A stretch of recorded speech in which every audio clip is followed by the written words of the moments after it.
Hi, మనము వేసవిలో kidney stones form అయ్యే అవకాశాలు ఎక్కువనా లేదా ఒకసారి చూద్దాం. సో నార్మల్గా సమ్మర్లో ఏంటంటే ఎక్సెసివ్ డీహైడ్రేషన్ అవ్వడం వల్ల యూరిన్లో ఏవైతే ఎలక్ట్రోలైట్స్ ఏవైతే పోతాయో అవి ఎక్కువ పోకుండా కన్జర్వ్ చేసుకోవడానికి చూస్తుంది, అంటే ఎక్కువ అబ్జార్బ్ చేసుకోవడానికి చూస్తుంది కిడ్నీ.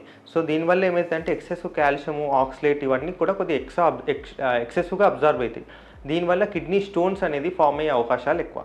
సెకండ్ థింగ్ ఏంటంటే యూరిన్లో ఊరికే ఇన్ఫెక్షన్స్ రావడం అనేది సహజంగా ఉండొచ్చు, ఒకవేళ మనం అడిక్వేట్గా హైడ్రేట్ తీసుకోకపోతే.